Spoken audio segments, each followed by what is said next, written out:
Hello, world.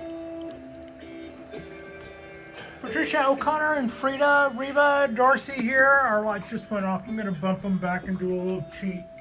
You may see this, you may not. Beautiful day in Alameda, California. Our temperature is in the mid 70s. Not too bad for January. This and a little bit of sushi every now and then is worth the price of admission. And on the Bonsai balcony today, we're just going to go take a look over our ponds and see how they're doing.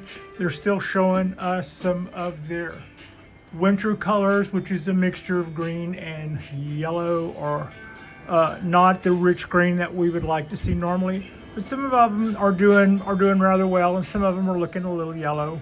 But all of that is all a part of it. Ponderosa looking good. Japanese black pine, literati, looking very yellow. This guy had aphids earlier in the year, and I was just looking at it really close to make sure that I hadn't missed any, and I don't think I have. But these are all part of the same allotment of pines. This guy here also had aphids, which was one thing I hadn't mentioned. And yeah, I was going to show what I was talking about on the drainage of this pot. You can kind of see the little cutaway for the feet. It's pretty shallow, and we have one drain hole right there in the center. So if that settles its way into substrate, then the hole will be effectively clogged. I hadn't really thought of that. This pot is a little different than the other ones. I got it from Bonsai, and it's a little different style than most of them that I would have. I bought this pot and tree together, and that little bonsai pot, I like it. It is always reminded, for different reasons than I like my other bonsai pots. It reminds me, with its imperfections and stuff, it reminds me of turn of the century crockery or something, a beer stein made mass produced, but in an old world way kind of a thing. Anyway, enough about that. But that's kind of those combinations, and we're still trying to get this little tree to yellow up. Like I said, I looked over this one really thoroughly, and I looked over this one really thoroughly to see if I could see any lingering aphids. I have not. It's just like it had aphids. It's also been through the same heat issues and the same other issues that some of the other pines have went through. And we're seeing the signs of that. For instance, the little discoloration you can see off and on in the needles in this guy as you go up, and this guy as you go up. Those were heat stress. Those were signs of heat stress. Also burnt tips. Some of the ponderosas had burnt tips from the 120 day, whatever it ended up being, degree day. This little ponderosa is one that we bent, shaped, folded, and potted, and it seems to be pretty happy with us despite our shenanigans. We did as you can see, we've got a big old Cheerio there. The wires are not digging in yet, but it is getting fat and happy. Might could use a slight amount of cleanup. I could probably go in there and clean that up some. I'm pretty happy with the way this guy turned out. I should probably think about overwintering it while I still have a chance. Some of these ponderosas here as well.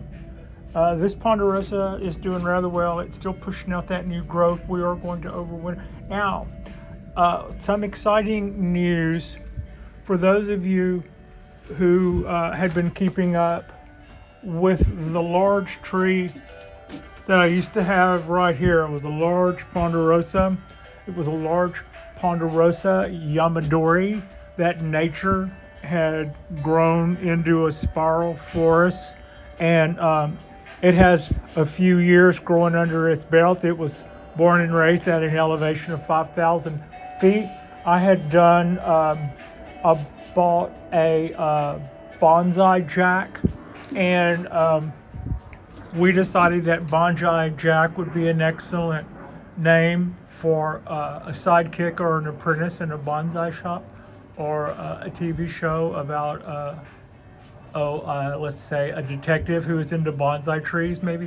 But at any rate, what we did with the Bonsai Jack was we did some little folding and stalling on this mountain grown tree, and the only thing left to do was something that my skill level is not up to par on, and it was not what I thought would be a good time to learn. I didn't want to learn on that Ponderosa. I want to learn how to graft Japanese black pine onto Ponderosas, maybe using these guys. These guys are young, healthy. They'll give me a chance to do it right and or make mistakes. From what I'm told, you need to do it about 50 times before you get it right. What I'm also told is once you get it right and you know what you're doing on a Ponderosa, I've heard that half succeed and half don't. So I kind of had it in my mind that if I were going to graft my large tree, which is what we're still talking about, we're still talking about the large Ponderosa that was sitting there. I had it in my mind that grafting it with Japanese black pine would better adapt it to this climate, which this climate is tailor-made, I think, for Japanese black pine. They are most happy here. As I show you my literati Japanese black pine, maybe we'll bring that in and give it a once over tonight and see if we can reduce anything, clean up anything. Anyway, back to the topic at hand. So, to my way of thinking, one, I needed to learn about grafting so that I could graft some Japanese black pine onto Ponderosas so that I can increase their survivability, and also you get that deal with the shorter needles. I know how to make the needles shorter to some extent on Ponderosas, but that'll only take you so far. At some point, they would be kind of long and whisker-like for a show hen. So grafting that with Japanese black pine means that it no longer has to worry about its 5,000 foot elevation, 4 month a year, heavy snow, 1,000,000 degrees for a very short season in the summer climate, and it's more tailor-made here, and I won't have to worry about running it in the ground to kill it. So that's kind of what I was thinking, that I would maybe start this process, or maybe find somebody who is well equipped to do that, to start this process for me. This spring, when it came time to do that, I might start with some of my little guys here when it comes candle cutting time or something, or maybe I just go through to some of my little black pines and clip some buds and start grafting them on here and see what happens, to try to get my numbers up, so that I would have done that to my, if you try hard and pay attention and watch the videos and see what the masters do and listen to them and see their success rate, yada, yada, yada, and then you circle back. Those guys still tell you that they're at 50%. So I took our tree and we took it to Auburn, California this year to overwinter, so that it wouldn't run itself into the ground come next summer when it because it wouldn't have shut down properly or gone dormant properly. And with all that going on, I sent an email off to the procurer of that garden, who is a Japanese trained bonsai artist and well-known bonsai artist, and he does a lot of work here and has done a lot of lectures here in the bonsai club that I used to belong to. That's how I met him, Peter T. So we've been in communication, and we're going to start that process. And from my first answer back, it sounds like we're just going to do the tree up and see. I'll have to see what that means, but I'm really happy with that. That also means that instead of picking it up sometime in February, mid-February, because I dropped the tree off mid-month November, so picking it up mid-month February was what I was kind of thinking in the back of my mind. This time last year, mid-February, we were having some of the strongest rains we had ever had, and that ended up being the last straw for one of my Ponderosas. It got wetter than I could protect it, and it stayed wetter than I could shelter it for so long. So maybe it would be a good idea. Anyway, short answer long. The tree will be there until at least mid-March because he does his grafting on trees, on ponderosas, from mid-February to mid-March. Now, there's all kind of methods to that. I haven't really talked to him about it. We've just exchanged a few emails, kind of like, would you do this? How much? How many? How long? And he answered back, yes, I would. It costs this much. And I do it from here to here. And I sent him back an email saying, great. Now I'm off work and it's time to shore up those conversations. But I wanted to pass that along to y'all. I'm pretty excited over that. We're going to get some Japanese black pine grafts going on my ponderosa, and whether or not he puts on enough on there that's a 1-year deal, and this time next year we're off to the races with all of that growth still going, or part of that growth still going, or whether or not we return it back to the farm next year and begin its winterizing and hit it again with some more. That we'll know more about that as it transpires. But I'm pretty excited that I was able to include that in, and I'm hoping for really good results there. And I actually do. I pretty well hope that all will be good and think that all will be good on that. So yeah, that's pretty exciting.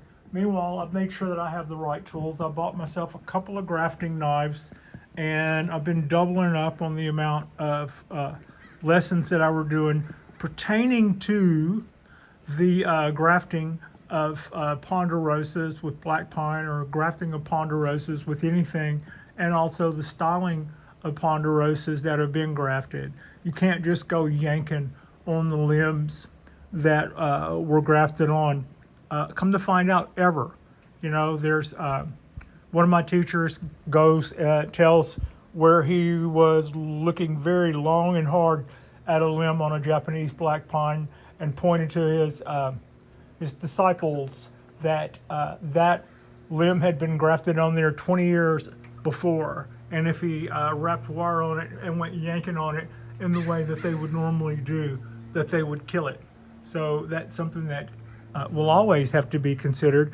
And I think you can set yourself up for success best by placement, but I'm not sure I know totally what that means, except that you can place your graft in such a way that when it takes and begins to grow, you shouldn't wrap a wire on it and yank it in a way that would tear it off because you angled it in, or anyway. There are ways to ensure success with the placement of where you put your grafts, and expertise goes a long way towards that. And I wasn't going to have that year one, and I didn't want to go experimenting. However, I was also told in all these rounds of lessons that the best time to do grafts is after styling, because when you raise and lower and bend and shape and fold and mutilate a tree, its hormonal allocation starts changing up, and with all that activity, it's from what I hear, they say that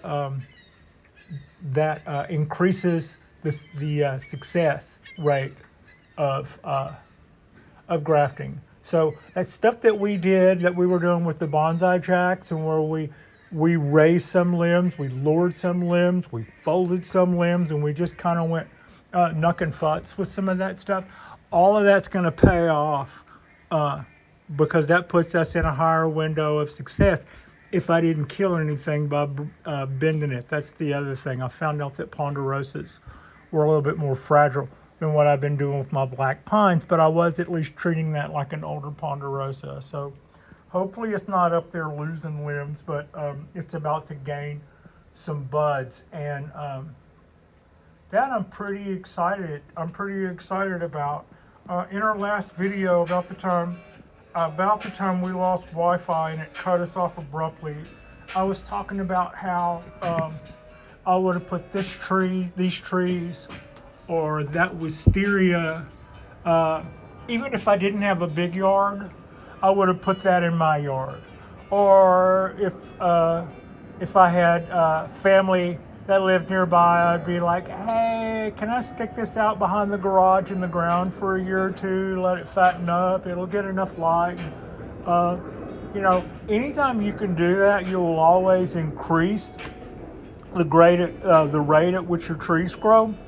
However, living here in this apartment, I don't have the space for that. The way around that is to overpot some trees. That's why that is in a pre-bonsai container. It's really deep. It's going to allow for a sick amount of root growth.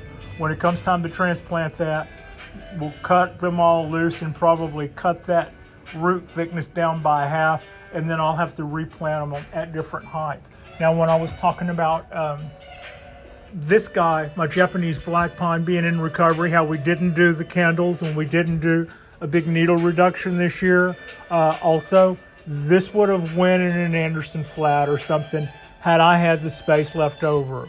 My 1-bedroom flat apartment with this little bit of balcony space doesn't allow for that. I would find myself in such a compromised position about the placement of something that big that the tree would probably always have to worry about a bad dark side, not facing the light, or it would just create a lot of problems for it getting everything. It gets everything it needs right now, and we've backed off anything else that would be depleting the tree, with the exception of the little bit of wiring I've been doing as of lately. And we still have, I've just kind of did some and then backed off to see how it likes that stuff. I see no ill effects from that. I see nothing but positive and good. I like the amount of air. I like the amount of space.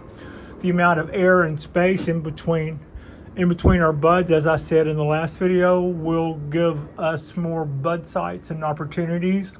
So that's all marvelous. Plus, I think the tree looks better if it fills out really thick again with the space that we've created. Then we will have increased our foliar mass, and then we can get back on that horse for maybe once every 3 years or something. Do a candle cutting. This being a cork bark Japanese black pine, and it is also a 75-year-old tree. I found out a little late in the game that you were not supposed to do the candles on a Japanese black pine that is cork bark that often if it's that old. There comes some point where you're supposed to treat these guys like they're older trees, and you play candle cutting and needle thinning on a 2-year basis. So that's, and not knowing any more about it than that right now, after what I've already been through with this guy, I would err on the side of caution and just go, nope, leave this one alone for another year.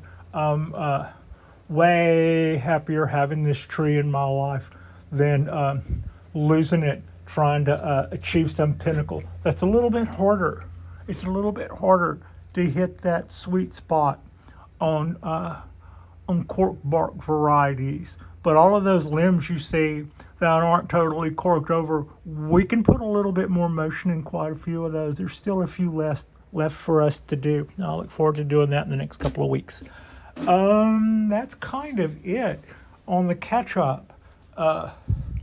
Another few moments like this weather-wise, and I'll be seeing green on these. If I were looking to transplant a cypress tree, I would be watching real close, because even though we're still in January, sometime between now and mid-February, it will be spring here. I could be wrong, but I have no doubt. Last year, spring came about that time, but it also came with our atmospheric river. I think that was the first time I heard that. This year I heard hydraulic event, which was the first time I'd heard that. So this year, weather-wise, rain-wise, we've already, I believe, started off in much the same way. Last year was a record-breaking amount of rainfall for California.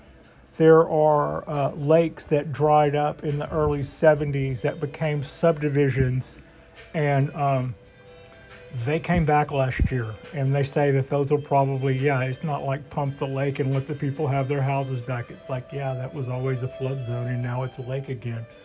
So, yeah, I don't know whether or not this spring is going to be like that, although El Nino, it did kind of start off that way. And right now it looks like beautiful, beautiful, beautiful spring weather. If we had a week of this, everything would think it was spring, but it could be early. We could be back in this for another month, and that could prove hazardous to new growth and stuff. So whatever's supposed to happen, I hope it's just kind of cool about it.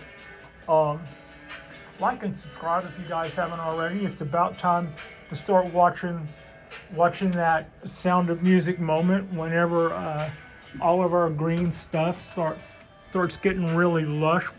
Sometime probably this weekend, I'll drag this guy in and clean it up, and I'll drag in my wisteria in, and we'll clean it up, and we'll just start getting everything ready for a new season of growing weeds and bonsai trees. And I appreciate you, and Frida appreciates you, and thank you so much for watching.